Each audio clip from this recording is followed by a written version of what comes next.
This is the Sony a6000. Voici la Sony A6000. Tout ce que vous voudriez dans une caméra de type DSLR. Le design sans miroir inclut un capteur APS-C haute résolution de 24.3 mégapixels et des objectifs interchangeables. Pour les amateurs avertis, il y a un viseur, tous les contrôles manuels et de personnalisation et le mode RAW. On enregistre la vidéo à 1080p, à 60 ou 24 images secondes. J'ai été impressionné par la qualité des photos. On a un sentiment de confiance quand on fait usage de la caméra. Avec tous ces contrôles, la caméra peut satisfaire et les photographes exigeants au niveau technique, mais aussi les gens peut-être un peu plus technophobiques. C'est quasiment parfait avec une combinaison idéale de dimensions, de fonctions et de qualité. En fait, plus je m'en sers, plus je l'aime. Dans la gamme des caméras Sony, elle se situe en prix et fonctionnalité entre la A5000 et la NEX7. Disponible avec la Zeiss 50 ou seulement le boîtier, quoique dans ce cas-ci, j'ai travaillé avec la Sony Zeiss 16-70. J'ai aussi emprunté une Zeiss 12 mm à grand angle, une belle affaire, j'y reviendrai.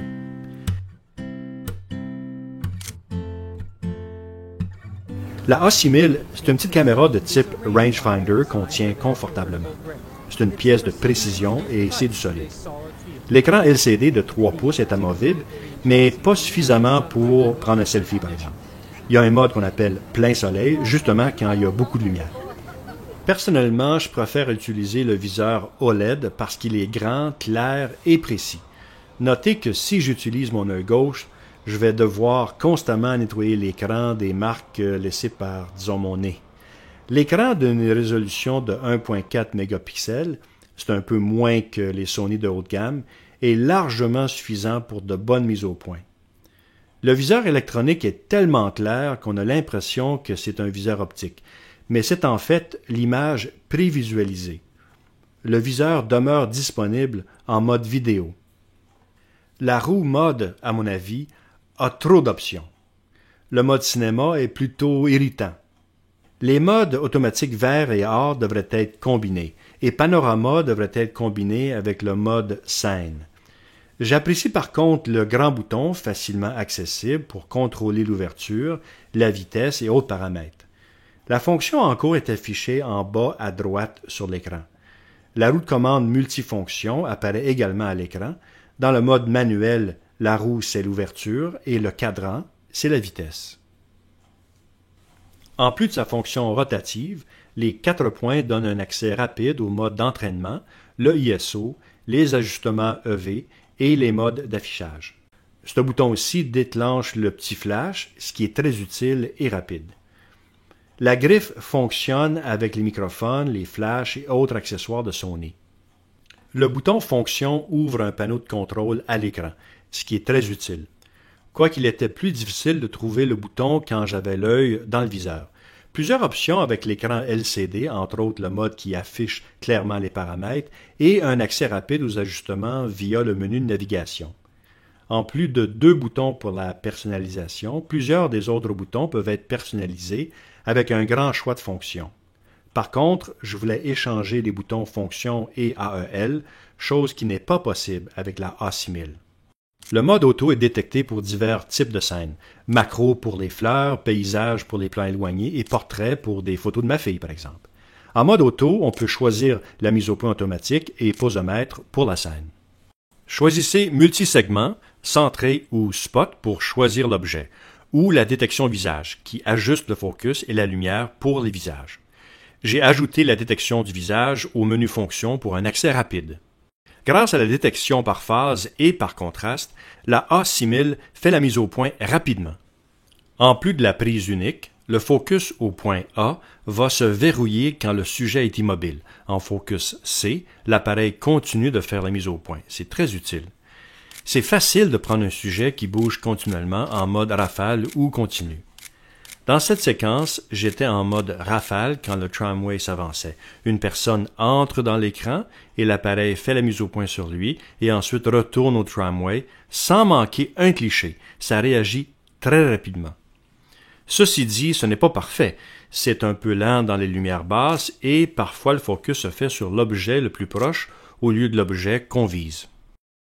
Pour la surface de focus, vous choisissez entre grand angulaire, zone, qu'on peut bouger dans le cadre, centre et 3 grandeurs de spot. Via le menu Fonction, on retrouve tout ça assez rapidement. Mais attendez, il y a d'autres options dans le menu. Le Pré-AF rend la mise au point active quand la caméra est allumée. Ça diminue un peu la vie de la batterie, mais vous êtes toujours prêt pour une prise. Vous pouvez séparer le focus via l'obturateur en l'attribuant à un autre bouton, comme par exemple le bouton AEL, et ainsi faire le focus avec l'obturateur éteint. Ensuite, vous cliquez le bouton AF une fois et vous continuez sans devoir refaire le focus pour chaque image.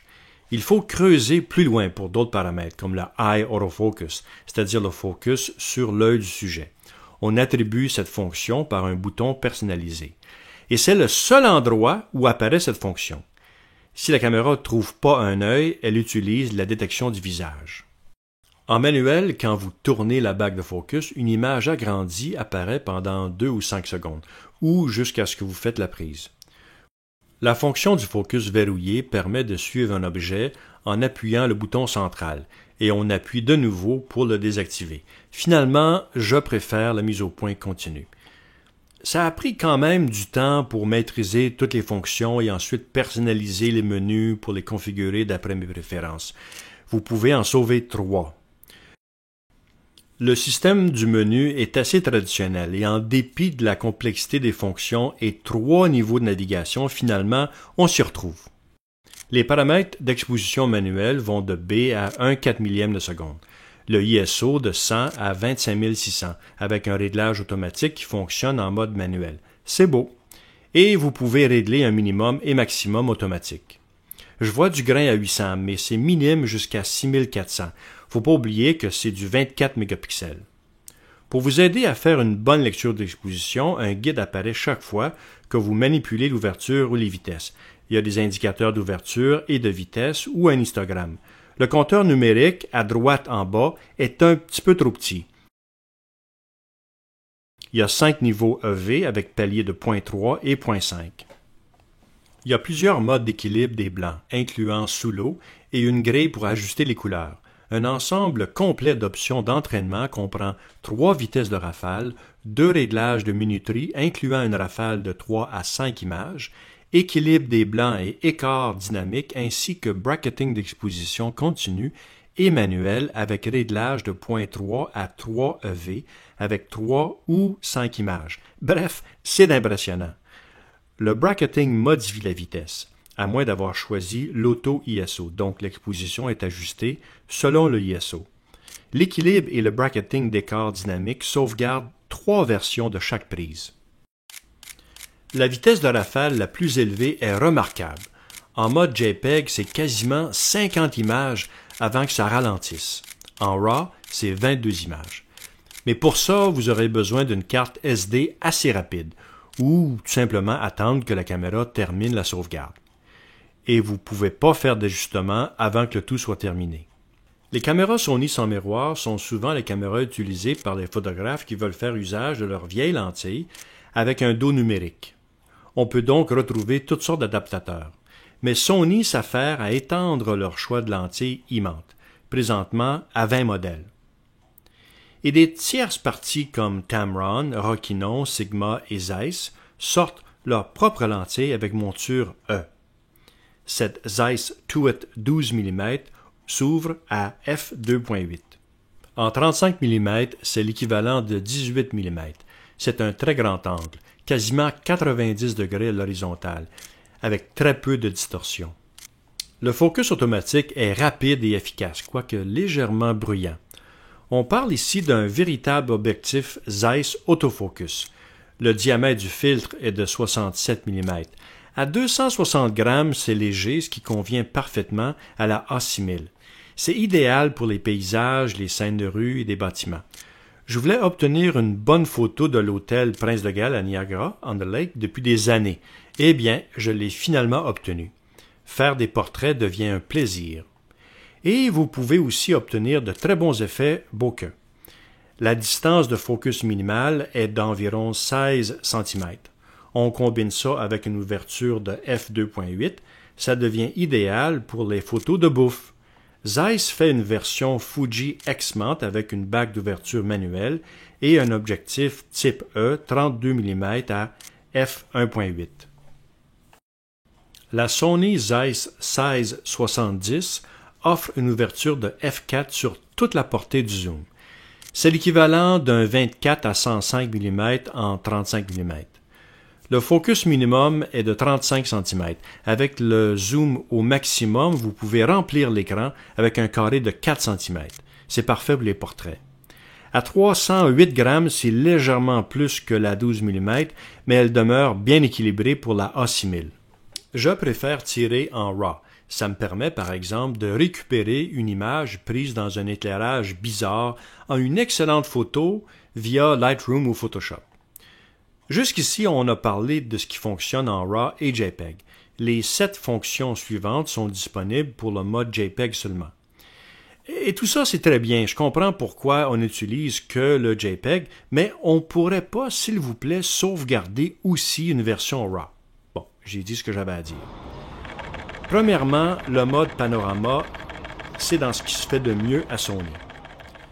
Deuxièmement, la fonction gamme dynamique appelée Auto HDR, qui prend 3 photos dans une gamme EV étendue et les combine dans une image. Rares sont les caméras qui atteignent de tels résultats. C'est très impressionnant. Troisièmement, le ISO Auto Multiframe, une version manuelle du mode crépuscule à main levée. Quatrièmement, l'autoportrait sauve une deuxième version si votre cadrage n'est pas adéquat. Mais c'est gentil. Cinquièmement, des ajustements rapides en mode automatique. Des contrôles simples sur l'écran pour modifier le flou de profondeur, la luminosité, la couleur, l'éclat et les effets d'image. C'est facile de rendre l'arrière-plan hors foyer, du moins jusqu'à ce que vous soyez hors de portée. Sixièmement, le zoom numérique. C'est le fun, là, mais vous pourriez tout aussi bien recadrer l'image dans votre ordinateur. Et finalement, toute une gamme d'effets sur l'image. C'est amusant, puis bon, c'est bien correct. Beaucoup plus de choix et options qu'avec d'autres caméras. Vous pourriez effectuer tous ces trucages en post-production, mais c'est le fun de savoir que vous pouvez le faire dans votre caméra. Si vous définissez un bouton à retourner en arrière en RAW, vous pouvez reprendre la photo par après. J'hésite à prendre des photos de fleurs avec des rouges, des violets, parce que les couleurs sont jamais vraiment justes, mais pas dans ce cas-ci. Elles sont détaillées avec des couleurs justes. Très bonne caméra pour la fête de la tulipe à Ottawa. La qualité vidéo est élevée, mais en l'absence d'un micro dédié et d'une sortie pour le casque d'écoute, vous aurez besoin d'un système parallèle pour l'audio. Et je pense que la A6000 n'est pas compatible avec l'adaptateur audio multiface Sony.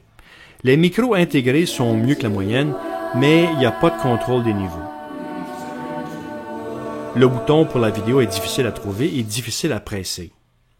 Les divers modes cinéma, programmes d'ouverture, d'obturateur et manuel sont choisis indépendamment des modes pour la photo, ce que j'apprécie. En mode cinéma, l'ISO maximum est de 12800, la vitesse minimum 1/4 de seconde. Le EV a plus ou moins 2 crans. Et c'est là que j'apprécierais un filtre de densité neutre parce que ça me permettrait de réduire l'ouverture et obtenir moins de profondeur de champ ou de tourner à un 60e de seconde. Les vidéastes apprécient l'affichage des zébrures pour établir une exposition juste de la peau caucasienne ou l'utiliser pour l'encrêtrage ou ce qu'on appelle le clipping. Personnellement, je préfère l'histogramme. D'autres modèles Sony se convertissent au codec XAVCS. Alors franchement, je ne sais pas pourquoi, c'est pas inclus dans ce cas-ci. La A6000 dispose d'un mini-port HDMI, donc quand on branche un écran extérieur, le viseur et l'afficheur LCD se débranchent automatiquement. Il y a une option pour l'entrée d'un enregistreur externe et si c'est le cas, l'affichage avec superposition va réapparaître. Il y a 2 réglages de focus en mode vidéo. Vitesse lors en mouvement, lente, normale et rapide pour les événements sportifs. Normal, ce qui évite que le focus soit distrait par les objets en avant-plan. C'est une caméra intelligente, donc elle peut créer un hotspot Wi-Fi pour transférer les photos sur votre téléphone, prendre des photos avec une télécommande ou télécharger directement sur un site web. Sony propose également des applications qu'on peut télécharger, certains gratuits, d'autres non. Ils sont un peu encombrants et plus ou moins bien intégrés. Sur ça, en fait, je pourrais écrire tout un autre article. Sony continue à présenter de nouvelles applications. Je ne les ai pas tous essayés, mais j'aime bien celui qui permet la photographie en accéléré, le time-lapse. J'aime beaucoup le transfert sans fil. Vous téléchargez une application gratuite sur votre ordinateur et quand vous rentrez chez vous, vous pouvez facilement y transférer, sauvegarder vos nouvelles photos. C'est simple, c'est facile. Vous pouvez également télécharger le Remote Camera Control, sorte de télécommande pour l'ordi qui contrôle l'appareil photo lorsqu'il est branché à l'ordi via un câble USB. Cliquez sur le déclencheur et l'image est transmise direct à l'ordi. Il n'y a pas grand-chose qui manque, sauf peut-être pour un niveau de son, un GPS, un focus par écran tactile. Ah oui, puis les filtres de densité neutre. On en obtient beaucoup pour notre argent. J'ai noté quelques petites lacunes, mais j'ai aucune réserve quant à recommander cette excellente caméra. La A6000 remplace la NEX6 dans la gamme de Sony. Les améliorations apportées confirment que Sony a atteint une zone gagnante dans leur gamme de caméras sans miroir. La A6000 combine un matériel de qualité avec un logiciel puissant pour donner un bel appareil solide pour ceux et celles qui apprécient les photos de qualité supérieure.